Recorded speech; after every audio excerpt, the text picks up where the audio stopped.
কালকে থেকে আমিও আছি আপনার লগে। আমার বউ এটা তুমি কি কইলা? এরকম একটা কাম করে ফেলাইলা আর আমারে কইলা না? আসলে নেতা ওইরকম ভাবে কাউরে কইতে পারি নাই। আমার বউয়ের বাপের বাড়ির অবস্থা বেশি একটা ভালো না, তাই তারাও কোনো আয়োজন করে নাই আর আমিও কোনো আয়োজন করি নাই। আচ্ছা, তোমার বউ এত বড় ঘুমটা দিয়ে রাখছে কেন? ঘুমটা একটু খুলতে বলো, চেহারা একটু দেখি, নাকি দেখাবা না? আপনি আমার বউরে দেখবেন? আচ্ছা ঠিক আছে, এই যে শোনো, আমার বড় ভাই নেতা, একটু তারে তুমি একটু মুখটা দেখাও। মাশাআল্লাহ, পুরো তো পরীর মতো। তোমার তো ভাগ্য ভালো, সুন্দর একটা মেয়ে পাইছো তুমি। কবির, একটা নোট দিয়ে দে। এই না টাকা আবার? আরে আমাকে নেতা তারপরে খুশি হয় না, তার পুরস্কৃত করে। আর বউ দেখছে, খালি থেকে বউ দেখা যায় নাকি? বউটা তোর দেখতে কেমন লাগলো? আগুন, মধু, রসমালাই। রুবেল ডাক দে তো। ঘর থেকে বাইরে থেকে মন চায় না নাকি? ঘর থেকে বাইরে। মহাজন সাহেব, এই সময় আপনি আমাকে বাড়িতে? আপনারা তো কখনো আমগো বাড়িতে আইতে দেখি না, আজকে কি মনে করে? রুবেল, তোমারে আমার নিজের ভাইয়ের মতো ভাবতাম, তোমারে বিশ্বাস করতাম, আর তুমি আমার এত বড় ক্ষতি করলা।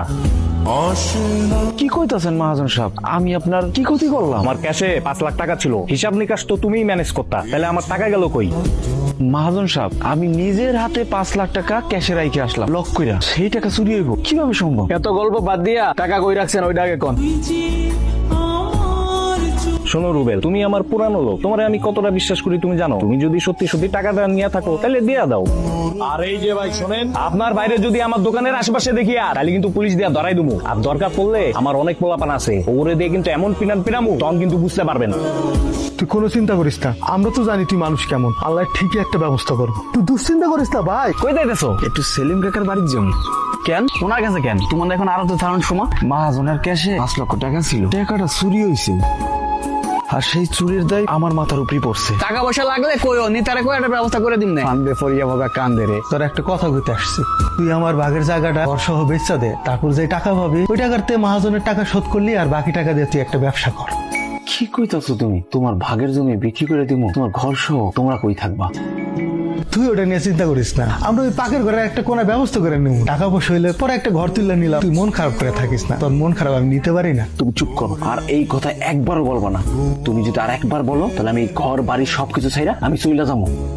আমার গায়ে এক বিন্দু রক্ত যতক্ষণ আছে ততক্ষণ আমি কষ্ট কইরা যাবো তোমার বলে। আরে ওইগুলো কি কইতেছে, ওর একটু বুঝা। ভাইজান তো ঠিকই কইছে, তুমি খামাখা দুশ্চিন্তা করতেছো। আমাদের সমস্যা সমাধানের আগ পর্যন্ত যদি তারা এই ঘরে আমগুলোকে থাকে তাহলে এমন সমস্যা কিসে? তুমি চুপ করো, তুমি আমগো মধ্যে কোনো সময় কথা বলতে আইবা না। দেখছেন ভাই, আমি যাই কই না কেন কোনো কথাই তার পছন্দ হয় না। কি রে ভাই, তুমি এখানে দাঁড়ায় কি ভাবতেছো? আমার একটা উপকার করবি? কি উপকার করানো লাগবো? তোমার পাশে থাকলে তো আমার ভালো লাগবো। নেতার কাছ থেকে আমার 5 লাখ টাকা নিয়ে দিতে পারবি? এত টাকা কি দিব ভাই? জামানত ছাড়া নেতা টাকা দিব? আরে তুই কইলি তো হইয়া যায়। তুই তো নেতা, আর গ্রামের সব মানুষই তো আমার চেনে। আমার কথা কাছে না মিল আছে, আমি কথা দিলে কথা রাখি। তোমার এতগুলো টাকা দিব, জামানত ছাড়া তো দিব না ভাই। জামানত?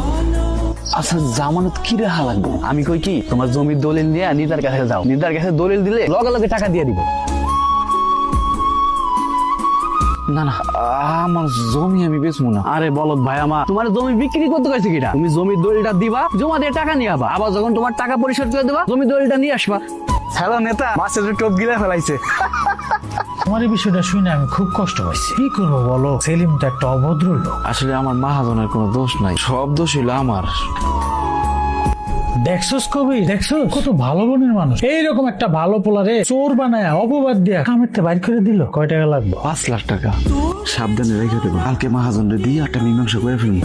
আরে কি হইলো? ঘরে টাকা আনতে গেলা, টাকা আনতে কি 1 ঘন্টা লাগা যায় নাকি? সর্বনাশ হয়ে গেছে, টাকা তো কোথাও পাওয়া যাচ্ছে না। টাকা পাওয়া যাইতেছে না মানে? আমি সবকিছু করছি, সবকিছু উল্টায় পাল্টায় তছতছ করে ফেলছি।